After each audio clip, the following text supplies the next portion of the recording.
ISF নেতা ওহিদুল ইসলামের উপর আবারও আক্রমণ। আক্রান্ত ওহিদুল ইসলাম সহ একাধিক আইএসএফ কর্মীরা এবং তার বাবাও আক্রমণের শিকার হয়েছে।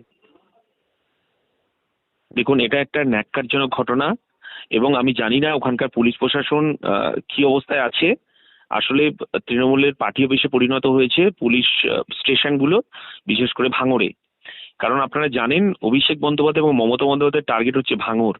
স্বাভাবিকভাবে ওখানে যারা আমাদের সহযোদ্ধা আছে তাদেরকে একদম প্রাণে মেরে ফেলো, এছাড়াও ওদের কোনো রাস্তা নেই এবং ওরা জনবিচ্ছিন্ন হয়ে গেছে। সারা পশ্চিম বাংলায় ওরা জনবিচ্ছিন্ন হয়ে গেছে। বিশেষ করে সংখ্যালঘু ভোটার ওদের পাশে নেই এবং সংখ্যালঘু ভোটার ওদের কাছ থেকে সরে গেছে, কারণ ওদের কৃতকর্মের জন্য।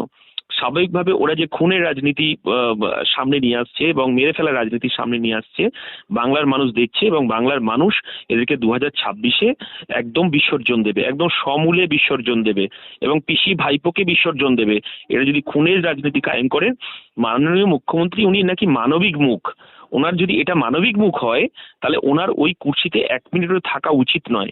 কারণ আমরা দেখেছি আনিস খানকে খুন হতে, আমরা দেখেছি হাঁসখালির ওই নাবালিকা ওই মেয়েটাকে খুন হতে, আমরা দেখেছি তিলোত্তমার খুন হতে।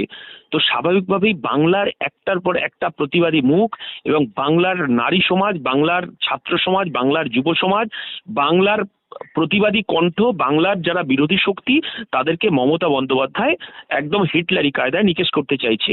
দেখুন, হিটলারের শেষ পরিণতি কি হয়েছে সারা পৃথিবীর মানুষ জানে এবং মমতা বন্দ্যোপাধ্যায় 2026-এ যে পরিণতি হবে সেটা বাংলার মানুষ দেখবে। আমরা দেখেছি একেবারে অভিষেক বন্দ্যোপাধ্যায়ের একটা মন্তব্য, তিনি বলেছেন ভাঙড় আমার চাই। বারুইপুরে একটি জনসভা থেকে তিনি বললেন ভাঙড় আমার চাই। তারপরই বারবার উত্তপ্ত হচ্ছে ভাঙড়। কোথাও কি অভিষেক বন্দ্যোপাধ্যায়ের এই বার্তায় তৃণমূল কংগ্রেসের যারা কর্মী তারা কি অস্বীকার করছে? উনি পুলিশ প্রশাসনকে কাজে লাগিয়ে এবং ওনার গুন্ডা বাহিনীকে কাজে লাগিয়ে এই কাজগুলো করতে চাইছে। এবং আপনারা দেখেছেন ফলতার যে আমাদের তৃণমূলের নেতা যেভাবে ভোট করেছে, যে কায়দায় ভোট করিয়েছে আপনারা দেখেছেন এবং সেটা প্রকাশ্যে চলে এসছে। ওনার 7 লাখ 7.5 লাখ ভোটে জেতার যে ইতিহাস, যে ডায়মন্ড হারবার মডেল, সেটা প্রকাশ্যে চলে এসেছে। স্বাভাবিকভাবে উনি যে 31 চাই তার প্রক্রিয়া এবং এই খুন খারাপি, গুন্ডা রাহাজানি, বোমাগুলি, পিস্তলের রাজনীতি উনি শুরু করেছেন। বাংলার মানুষ দেখছেন এবং আপনাকে বলে দিচ্ছি 2026-এ এই সরকার বিসর্জন যাচ্ছে, পিসি ভাইপো সমেত বিসর্জন যাবে।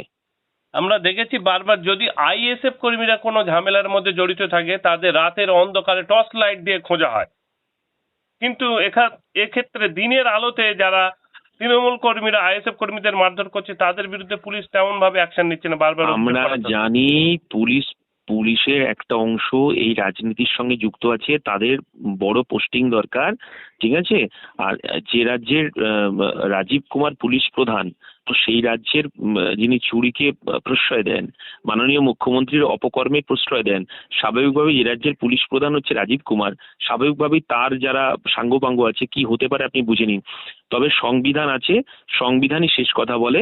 দিনকে দিন রাতকে রাত পরিষ্কার হয়ে যাবে এবং সংবিধান আমাদের হাতে আছে এবং আপনাকে বলে দিচ্ছি সংবিধান এবং 5 টাকার কলম দিয়ে লড়াই চলবে আমাদের। ওকে, ধন্যবাদ আপনাকে, ভালো থাকবেন।